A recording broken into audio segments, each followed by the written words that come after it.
Business foundation, your niche, who you help, and how you help them. In this training, we're going to cover your niche or your niche, why it's important, how to identify your niche, the 3 S words to nailing your niche.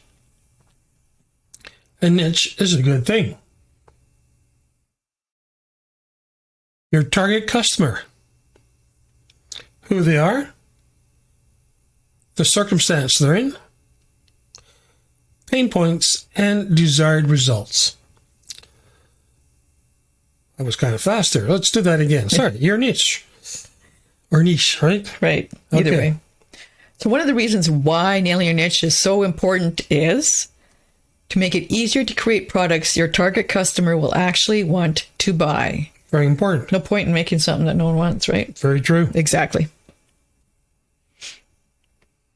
The reason why so many entrepreneurs and course creators don't make sales they want to is they haven't narrowed down their niche. And they're trying to market to everyone. Oy. One of the worst things. Who do you market to? Everyone. No. Don't. Yeah. So, identifying your niche is about understanding who it is you serve and how you serve them. So how will you know for sure that you've actually nailed your niche? Well, you just won't know. You'll need to get feedback. And you have to be willing to go out and get that feedback. And you have to be willing to give yourself permission to be way off. Well, the ultimate feedback test is money. Exactly. Are people paying you for it, right? You want them to say, oh my God, yes, that's me. I need that. That's when you know you've nailed your niche, right? That's right. Yeah. So the 3 S words to nail your niche are, number 1, simple, specific, symptoms, and that all leads to specialization. Okay, let's walk through each of these individually. So simple. My favorite, keep it simple. Mm-hmm. If it's too complicated, you'll confuse your audience. And they'll be like, I'm lost. Or what the heck? And you'll probably, confuse yourself too. Very true. Yeah. You went, what was that I'm doing? Hang on. Yeah. And a little side one on that is simple. I know a lot of people will start in business and they go, oh, I have this idea. Oh, I have this idea. I have this idea. So what happens, Lorna? They start to way too many things, or they don't do anything at all because they just get lost. Right. It's like, I don't know what to do. That's why simple focus. Yeah. Right. Pick one thing and make it simple. Keep it going. Okay. Number 2, specific. Mm-hmm. This is a main ingredient of the OMG, that's me, I need that reaction from your target audience. Because if you're vague, they won't get exactly what you're offering, or if it really is for them, right? They need to know exactly what you got and how it's going to help them. Mm-hmm. That's for me. Okay, symptoms. People talk in symptoms. Yes. They talk about their current situation, not the underlying cause. So they'll say, I have a headache. They won't say, oh, I'm so dehydrated, right? They talk about the headache. The headache, right. Yes. So you want to speak to their current symptoms to get them engaged, and so they see you do understand where they're at. And of course, that leads to specialization. And that's what your market is looking for. They don't look for the generalist or the jack of all trades. They want to know that that is what you do and that's what you're good at, or the best at.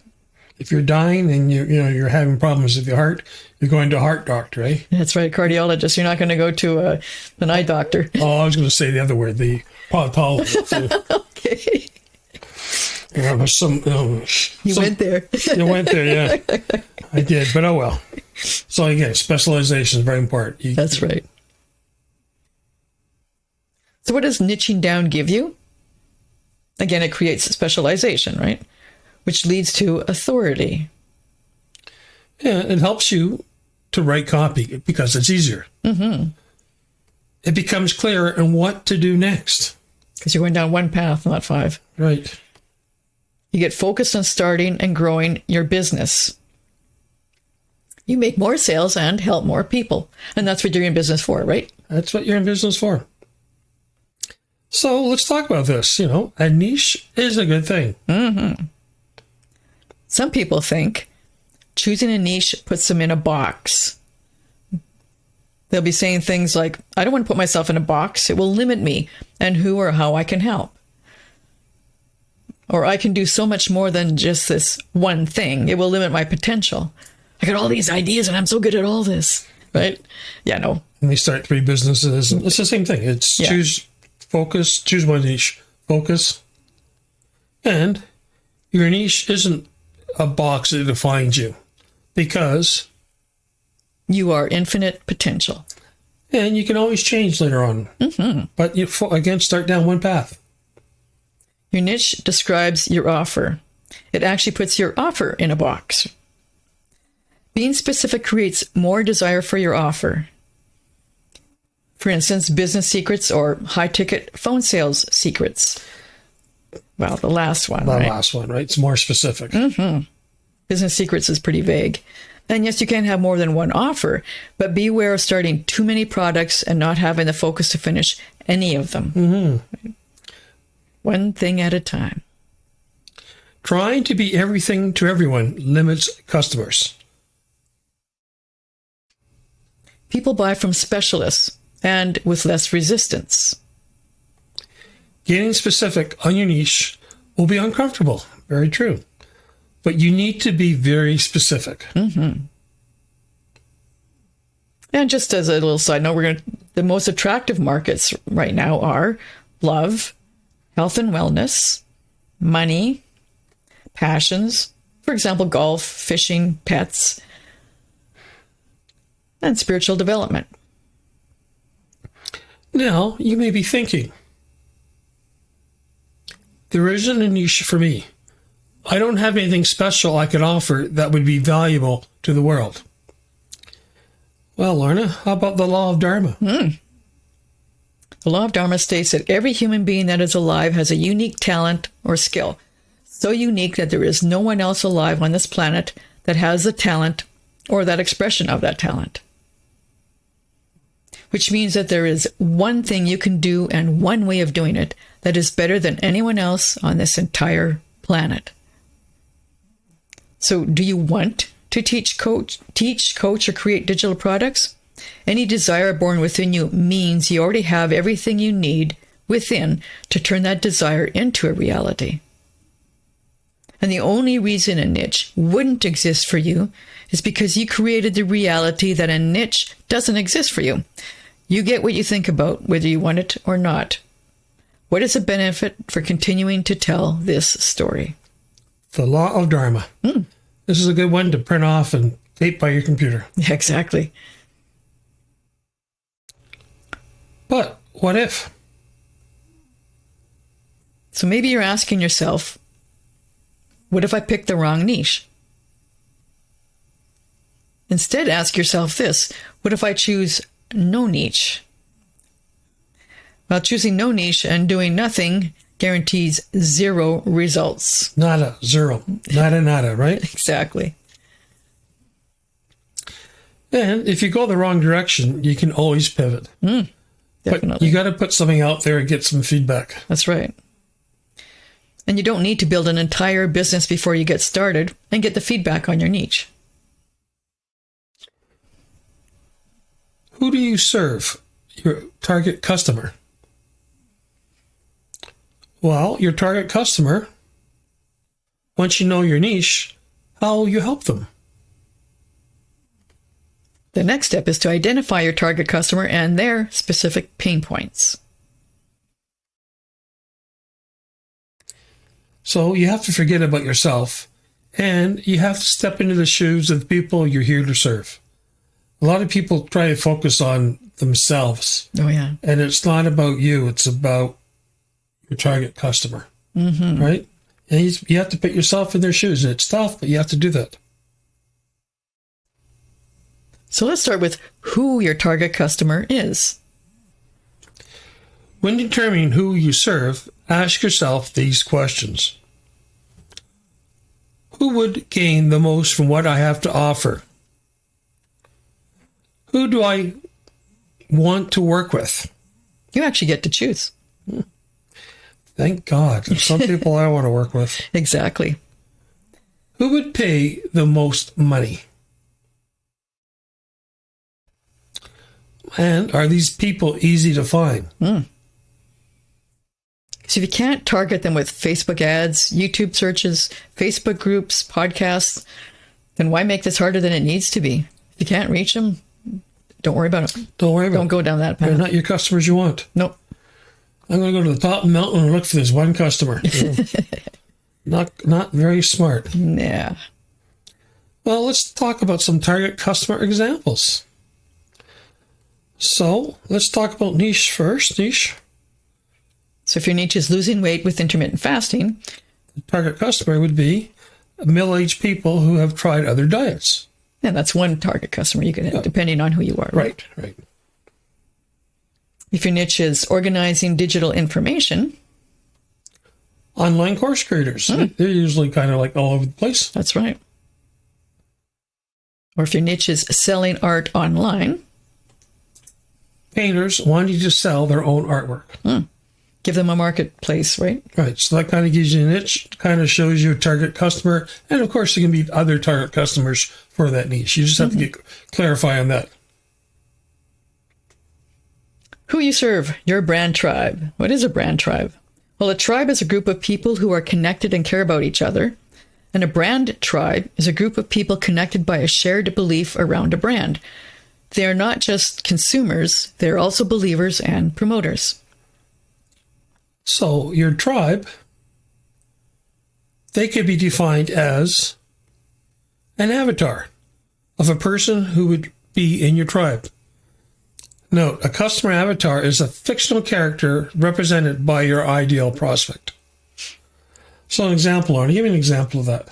Now, say my avatar would be, her name is Julie. She's a middle-aged woman who has 3 kids, and She's 43 and her value is family, and she goes to Pilates once a week or whatever, that kind of idea. yeah. So that's an avatar. Now we like this one better. A circumstance that the people in your tribe have in common. And either way works just as well in defining your tribe members. Depends on how you like to look at it, right? Right. Well, who is your avatar? Your avatar is the one unique person you are communicating with. And you don't need to say who your avatar is in your business pages or your messages. Your communications are written with them in mind. It's your language that draws their attention. That's why you do the writing, right? There you go. Now, circumstance. Not marketing or selling to a person. No, you're not. You're marketing or selling to a circumstance. Remember, people are looking for help in solving their problem. Your marketing communications need to show the prospect that your product or service will improve their crappy circumstance. Like being stuck in quicksand. Or our example before of the headache, right? The headache, right? Yes. That's the circumstance, I mean, who was it? Julie she was 43. She had 3 kids, right? Yeah. So how many Julies are 43 and have headaches? Especially with 3 kids. With 3 kids, right? Right. So, but it's a versus a circumstance is more where they currently are. That's right. Right? So what can you improve for them? Can you save them time? Improve the quality of their life? Make something easier to do? Come on, Lorna, you like that word, easy peasy. Easy peasy, lemon squeezy. Damn right. Or even just cut through the confusion on something so they get it. Ooh, light bulb moment. It's about improving on a circumstance the people of your tribe would be experiencing. Well, now let's talk about, too far again. pain points and desired results. Oh, what is the source of their pain? Look for problems. Oh, you have a big problem there, dude. Woe is me, I know. You are either looking for to alleviate pain, right? Or provide something pleasurable. And what are people more drawn to? Pain is a way bigger motivator than pleasure. People will do way more to avoid pain than they will to gain pleasure. Lorna, don't punch me. You can kiss me, though. What is the problem? It's the experience of something unwanted, like being held by a bear. So talk about the symptom of the problem, not the cause. That is the pain they're feeling. Well, why the strategy works, Lorna? Because the premise of business, any business, is to solve a problem for people at a profit. There's a fortune in problems. We like to call it instead of a problem, a prob-op, because there's opportunity there, right? The whole point of your business is to solve a problem for your customers while generating a profit for your business so you make a difference for more people. Communicating the result. Speak to the results in terms of something tangible, measurable, specific. For example, a $10,000 a month business. Because that's tangible, specific, and it's measurable. And measurable. That's right. So the first thing you need to look for in nailing your niche is a problem you can solve for people. That's right. That's where it starts. So when you can answer these questions, who specifically do I serve? What problems specifically do I solve? How specifically do I serve them? And why specifically me? You've nailed your niche. Business foundation. Who it is you are going to help and how you're going to help them.